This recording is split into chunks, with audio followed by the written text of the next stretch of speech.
any of you, and maybe a couple people we are Danny and I were figuring out this morning that this is like our 8th time to come here. So it's good to come to a church where you know the people already, and can make that connection, and see how each one's doing. I guess we made it through the pandemic pretty much okay.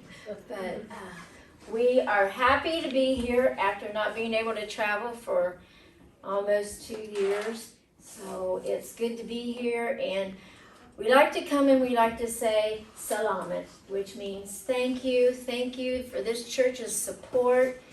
Last year at Christmas time, it was wonderful to receive support from you. You hadn't forgot about us, so we thank you for that. And it's just nice to come and say thank you for what you do with our children. So there's several of you, many of you here in this room that support children to go to school, and that's a big opportunity for a child to be able to have the opportunity to go to school.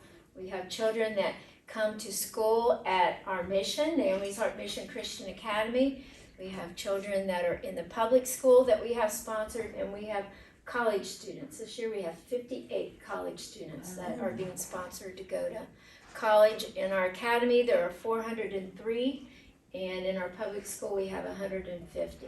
So the pandemic has taken its toll on many things, but I just want you to know that the pandemic has not touched, has not done anything to Naomi's Heart Mission. That Naomi's Heart Mission is strong in its ministry. Our staff go out daily. They feed children. Our teachers have become very creative in how they teach the children at the academy. So we're just praising God for how He has worked all things out that we never have been without. We've always had everything we need. Even times when families were in a lockdown, the government soon after the pandemic hit towards the end of March, the government locked down everything. And in our city, they would not let people leave their homes, which really, really was a tragedy, because you have families that depend upon the father as the breadwinner to go out and work and make enough money and stop on his way home to buy the rice, the fish, the chicken, the pork, or whatever they may need for supper. And if he can't get out of his house and go work, it really presents a problem. So I was able last April to send out a mass email and some letters, and people were very, very generous in that we were able to buy, it was thousands of pounds of rice that we were able to buy. We had over $8,000 donated that we could buy rice, and we just bought as much as we could, and we stored it. And when anyone was in need, then we'd take a 100-pound bag and we would break them down and fill up smaller bags, and we could take and deliver that rice to these families that were really in need, and it was much appreciated. So God has brought us through that pandemic and has just really, really blessed the ministry. So we're very, very grateful. Is there anyone that does not know about Naomi's Heart Mission? Most of you have heard about Naomi's Heart Mission? Okay. Well, like I said, we're in our 16th year, and we started out in 2003 taking a first-time missions trip ever, Danny and I, to the Philippines, not knowing anything about the country. He did from being in Vietnam, but I didn't.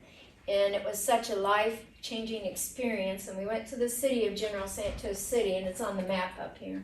And we went, and it changed our lives forever. And that it just broke our hearts. And we just began to pray, seek God's will. And within 3 years, we were blessed that people were willing to listen to our story and desire to be missionaries. We got support from churches. We were able to sell our house that we had, most everything that we did own, and quit our jobs. And we found ourselves starting Naomi's Heart Mission back in 2006. And we first started out feeding hungry children and helping them to get an education. Our academy didn't start at that time. We were just able to get children, you just see children walking around, school age, and you're thinking, why aren't they in school? And it's because even in a third world country, you cannot go to school unless you have a uniform, and you can pay for your school supplies, and then the school also charges a small tuition. So if you can't do that, and the father of the family is just making enough money for the family to survive, then that child is stuck.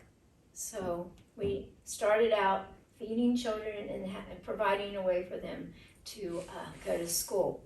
We also then began going into the women's prison, and now we're going into the men's prison, but we went into the women's prison, and we were able to go in and have worship service with the women and have a message, and then we were able to give them toiletry items. And the one thing that they like to get most of all when we go in there is they make these bars of soap. You would be familiar with that.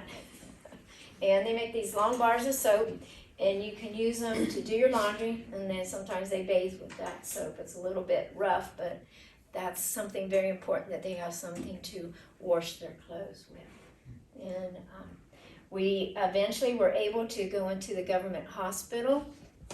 And the government hospital is a hospital that if you have nowhere else to go and you have no money, you go to the government hospital.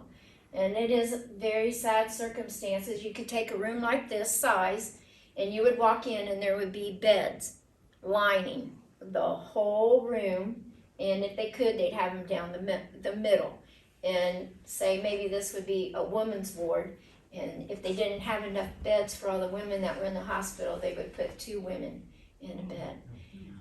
No sheets, the mattresses, some stuffing coming out.